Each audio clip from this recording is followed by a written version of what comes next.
Hi, my name is Julia Celeru, and I'm the Regional Director of LMRE Canada. We are extremely fortunate to work alongside some of the top VCs in the PropTech ecosystem to help scale their portfolio companies and also their own teams. So we wanted to take this opportunity to spotlight some of our good friends to learn more about their business, portfolio, and get their advice for those looking to access the VC world from a capital and talent perspective. So I'm happy today to be joined by Courtney Cooper, principal at Alate Partners, and also my co-founder at PropTech Collective. Courtney, can you kick us off with an introduction into your professional background and what you do at the firm? Sure. Thanks for having me, Julia.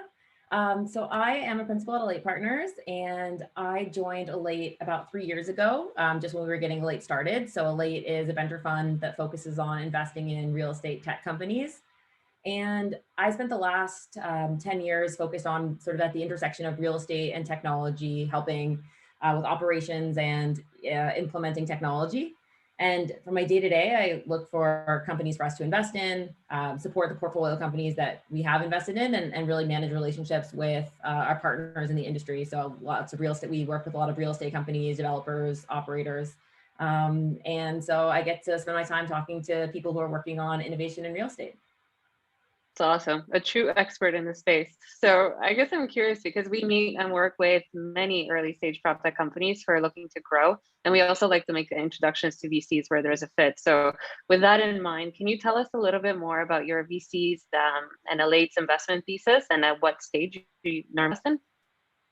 Yeah, so we focus on real estate technology. We take a pretty broad view, but we mostly focus on companies in North America and typically early stage, which for us is typically seed and Series A. So when a company has a product in market, so it has some customers and starting to see some traction and sort of signs of product market fit, early signs. What's up? Early signs, but early, and then they keep on scaling after knowing with the support that you'll be able to provide. So I'm curious to know, can you give us an example of the companies that you've invested to date in? Yeah, so we've invested in 3 companies in Canada and 7 in the US. So that's sort of a kind of our split. We like to meet all the companies in Canada, and there's tons of great companies here. So companies like Lane and SiloFit are from Ontario, like from Toronto and Montreal. And then we invested in companies in the US like PadSplit, Occupier, Eden. So just great companies that we love working with. And how do you actually go about evaluating some of these possible portfolio companies and just general investments? So we have thesis areas that we focus on, and so we do deep dives into those areas and develop sort of our own thesis that we develop through our relationships and discussions with operators and real estate investors that we work with and our LPs, as well as looking at technology that we're seeing in other spaces and just general trends. And so we develop those areas, and then we'll go do deep dives and try to figure out what are all the companies that we could work with or that we could talk to in that space. So that's sort of what we'll have strategic outbound. And then we also, we've been in the space for a long time. We're partners with Relay Ventures, which is a venture fund that's been around for nearly 15 years and has a long history, as well as Dream. And through our advisors, we get tons of inbound, and through our relationships with our investors and founders, we get to the opportunity to meet tons of interesting companies. And so I would say it's a bit of a mix of strategic outbound, and then inbound opportunities through introductions.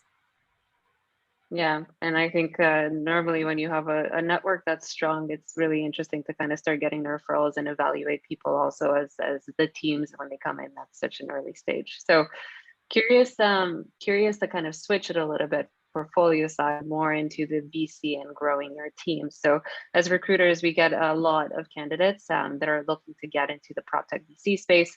So I'm curious to understand from your personal perspective, why did you get into VC, and what advice would you have for these candidates looking to get into the market? I think a lot of people who get into VC don't necessarily get into it from having a goal when they graduate. When I graduated, I thought I wanted to go into supply chain and logistics. So that was sort of where my interest lay. And then I ended up in real estate and in sort of operations and technology. And then, when Alate was getting started, it kind of brought together my experience in real estate and financial services and sort of the technology side. So it was sort of a good fit. But there's so many different paths in, and I think it's overwhelming because there's not that many jobs in VC, and there's not necessarily just one type of candidate. You know, obviously, you know, there's some people who have sort of the banker background, but at Relay and at Alate, we've got people who came through the real estate side, people who come from an engineering background, people who were founders previously. And so what's nice about it is you don't have to start as an analyst and work your way up. So there are people that join as partners because of the experience they have operating and running companies. So, you know, I think in terms of how you get in, you have to find a way to be part of the startup and venture community. You know, how do you stand out? And how do you, you know, build your experience and, you know, to start investing. So in some cases that's working at startups and being on the operating side. And then, you know, there's other cases where, you know, you might be more on the financial side, and then just have a strong interest and network in technology and in sort of innovation. So there's different paths there. There's no one path there. Not one path, but I feel like all of them have like a common thread of curiosity and just continuous learning. It feels like it's one of those industries where you're constantly, I guess, evolving with the markets as well, which is really exciting. So I guess to close us off today, I'm curious to understand, like, what are your plans and objectives for the rest of 2021? Well, we've actually just brought a few more people onto the team, so excited to get them ramped up and onboarded. One of them who we know in common, who came through my experience working with you, so that's great. And then, you know, otherwise, there's just so many amazing companies that are getting built today, and companies are growing really fast, especially companies in our portfolio that are focused on the office space and things reopening and people getting more active. So I'm just excited for the cities to start to reopen and people starting to go back to the office. And so, you know, I think that great companies are getting built. And so I hope to invest and continue to support our companies. That's awesome. Well, thanks so much for your time today, Courtney, and for diving deeper into Alate's work as well. We wish you good luck and obviously look forward to continuing our work together.